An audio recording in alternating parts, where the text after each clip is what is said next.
Hello class 7, this is your chapter number 2, Bringing Up Kari from the supplementary book. It's written by Dhan Gopal Mukherjee. So in this chapter, we will read a baby elephant whose name is Kari. Kari looks like this, okay? Kari, a 5 months old baby elephant, lives and grows up with his 9 years old friend and keeper. कारी जो एक baby elephant है 5 months का, वो अपने एक care taker जो writer है इस चैप्टर की 9 इयर्स के उनके साथ रहता है. Kari doesn't eat much, just about 16 kilograms of delicious twigs a day.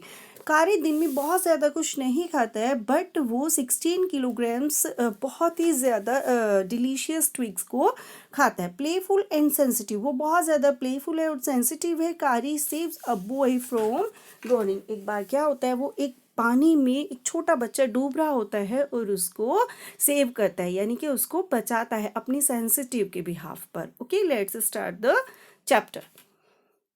कारी वॉज एन एलिफेंट. कारी जैसे कि एक बेबी एलिफेंट है. He was 5 months old when he came to the author. जब वो 5 months का था जब वो ऑथर के पास आया, मतलब जब उसको भेजा गया था तब वो 5 months का था. कारी लिव्ड इन अ पेवेलियन. कारी, एक पेवेलियन मीन्स एक खुली जगह, ओपन प्लेस, वहाँ पर रहता था. It was under a thatched roof. ये एक घास फूस से बना छप्पर बोल सकते हैं जिसे, उसमें रहता था. Rested on thick 3 stumps. जो किसके ऊपर टिका हुआ था? 3 stumps, मतलब बहुत ज़्यादा स्ट्रॉन्ग थे जो उनके स्टम्प्स के ऊपर टिका हुआ था. Kari bumped against the poles as he moved about the enclosure. Kari जब इधर उधर पेवेलियन में घूमता रहता था तब वो इन जो स्टम्प्स थे, पोल्स थे, इनसे टकरा जाता था. Yet the poles didn't give way. लेकिन ये पोल्स इतने स्ट्रॉन्ग थे कि वो अपनी जगह से बिल्कुल भी नहीं हिलते थे. इट वॉज सो बिकॉज, ऐसा क्यों होता था? क्योंकि these poles were made of thick tree stumps. क्योंकि बहुत ही ज़्यादा स्ट्रॉन्ग ट्री के स्टम्प से बने हुए थे. कारी enjoyed his morning bath in the river much. कारी को सबसे ज़्यादा क्या पसंद था? कारी को सबसे ज़्यादा पसंद था उसका मॉर्निंग बाथ जो एक रिवर में करता था. वो he would lie in the water for a long time. वो बहुत लंबे टाइम तक उस पानी में, रिवर वाटर में लेटा रहता था. On coming out he would स्क्वेल with pleasure. और जब वो पानी से बाहर आता था बाथिंग के बाद, तो वो बहुत तेज तेज खुशी के मारे चिल्लाने लगता था, चिंगाड़ने लगता था. आफ्टर द बाथ, नहाने के बाद, the author would leave him on the edge of the जंगल.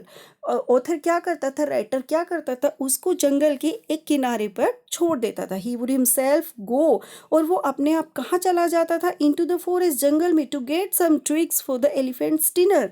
उस एलिफेंट मीन्स कारी के डिनर के लिए फ्रेश ट्विग्स लेने के लिए चला जाता था. It took a long time.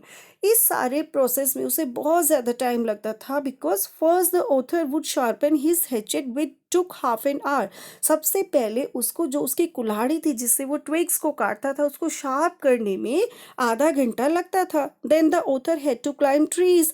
उसके बाद ऑथर डिफरेंट टाइप्स के ट्रीज पर चढ़ता था to get the most delicate and tender twigs. बहुत ज़्यादा नर्म, बहुत ज़्यादा सॉफ्ट ट्विग्स लाने के लिए उसे अलग अलग तरह के ट्रीज के ऊपर चढ़ना पड़ता था. Doing all this naturally took a long time.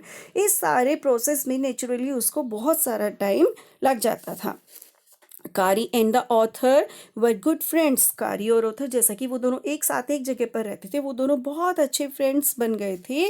But Kari once pushed him into the stream. लेकिन एक बार क्या हुआ था, एक बार कारी ने ऑथर को पानी में पुश कर दिया था, बहुत तेज से धक्का दे दिया था. It was to save the life of a boy. जैसा कि इस चैप्टर के स्टार्टिंग में बताया गया है कि कारी एक बार एक छोटे बच्चे की जान बचाता है, तो वो इसके लिए करता है. वो उसने अपने फ्रेंड मीन्स ऑथर को पानी में पुश किया था एक छोटे बच्चे की जान को बचाने के लिए. He saw a baby boy lying on the bottom of the river. एक बार कारी ने क्या देखा कि एक छोटा बच्चा जो होता है वो पानी की बॉटम पर, जो रिवर की बॉटम थी उस पर लेटा हुआ था, यानी कि गिरा हुआ था.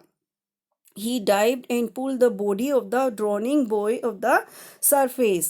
और कारी ने ऑथर को पानी के अंदर पुश किया और ऑथर ने पानी में डाइव किया और उस डूबते हुए छोटे लड़के को बाहर की तरफ निकाला।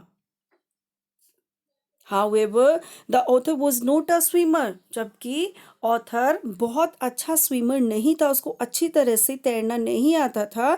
सो he could not come ashore, फिर भी वो उसे किनारे तक लेकर आ गया था। The current began to drag him down, but पानी उसको क्या करता, पानी उसको पीछे की तरफ ढकेल रहा था। पानी मतलब वो पीछे की तरफ जा रहा था। कारी ने ये सब कुछ देखा।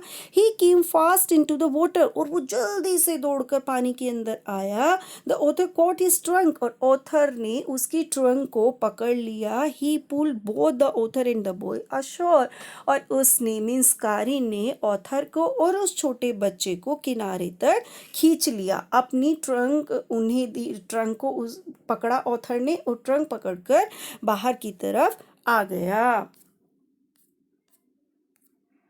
कारी वॉज लाइक अ बेबी, कारी जैसा कि एक छोटे बच्चे की तरह था। Like a baby he had to be told when he was naughty, जैसा कि एक वो छोटे बच्चे की तरह था, बहुत ज़्यादा नॉटी था। He developed a taste for bananas, उसे पहले बहुत ज़्यादा पसंद था बनानास, यानी कि केले खाना उसे बहुत ज़्यादा पसंद था। He began to steal them, और उसने क्या किया, उसने उन बनानास को चुराना शुरू कर दिया। Large plates of fruits were kept on a table in the dining room, dining room में वहाँ पर बहुत बड़ी बड़ी प्लेट्स और फ्रूट्स रखे हुए होते थे। Kari would put his trunk through the window to the bananas, Kari क्या करता था, कारी अपनी trunk like this picture window के वहाँ से अपनी ट्रंक लेकर आता था, और उन फ्रूट से भरी हुई जो प्लेट्स थी उनको अपनी तरफ खींच कर ले जाता था। In one attempt he would take them all, एक बार में वो उन्हें सारे फ्रूट्स को लेकर चला जाता था। He would then quietly go to his pavilion, उसके बाद वो चुपचाप से इन सारे फ्रूट्स को उठाकर अपने पवेलियन में वापस चला जाता था। There he ate the bananas at peace without being seen, और वो वहाँ पर चोरी से छिपकर उन बनानास को खाता था, जिससे कि उसे कोई देख ना ले। At last the author cot him stealing, एक बार क्या होता है, ऑथर ने उसको चोरी करते हुए पकड़ लिया। व्हेन ही वाज स्कोल्डेड, तब उसने उसे डांटा। He understood like a baby and did not steel again, उसने उसको एक छोटे बच्चे की तरह समझाया और कहा कि अब वो दोबारा से कभी भी चोरी नहीं करेगा। Again like babies he was a quick learner, छोटे बच्चों की तरह वो बहुत ज़्यादा क्विक लर्नर था, और वो उस बात को जल्दी से सीख गया। Kari learn mali after 3 lessons but it took him 3 weeks to learn dhat, Kari को जो चीज़ें सिखाई जाती थी, उसने माली जो एक वर्ड था उसको 3 टाइम्स में सीख लिया था। अब उसको एक धत वर्ड था, एक इंडिकेशन था उसको सिखाने के लिए, जिसको सीखने में उसको 3 वीक्स लग गए थे। Dhat was the command to sit, धत का मतलब होता था बैठना। While mali was the command to walk, और माली का मतलब होता था उठकर चलना। These commands were taught to him just as one teaches a child, ये एक उसे इस तरह से सिखाए गए कमांड जैसे कोई किसी छोटे बच्चे को पढ़ाता है। मीन्स माली मीन्स अगर उसको माली बोलते थे तो वो आगे की तरफ चलने लगता था, अगर धत बोलते थे तो वो बैठ जाता था। तो ये दोनों उसी तरह से थे जिनको सीखने में उसे काफ़ी सारा टाइम लगा था। The teaching of master call to an elephant is a difficult thing, एक टीचिंग ऑफ मास्टर होता है उनका, जिसको सीखना बहुत ज़्यादा मुश्किल काम होता है। But an elephant generally takes 5 years to learn it, लेकिन एक एलिफेंट को इसको सीखने में जनरली 5 years लग जाते हैं, और ये सभी के लिए कंपलसरी होता है, सभी एलिफेंट्स के लिए कंपलसरी होता है। Yet it is the most important signal for an elephant to learn, सभी एलिफेंट्स के लिए इसको सीखना बहुत ज़्यादा ज़रूरी होता है। क्या होता है ये? It is so because it helps an elephant to save his master's life, ये एक ऐसे होता है जिसमें कि हाथी अपने जो ओनर होता है, जो मालिक होता है, उसकी जान को भी बचा सकता है। Sometimes they are lost in the jungle, and there is no way out. कभी कभी ऐसा होता है कि कभी कभी जंगल में खो जाते हैं तो वहां पर कोई भी रास्ता नहीं दिखाई देता है। Then the master makes a strange, the master कुछ ऐसा स्ट्रेंज करता है,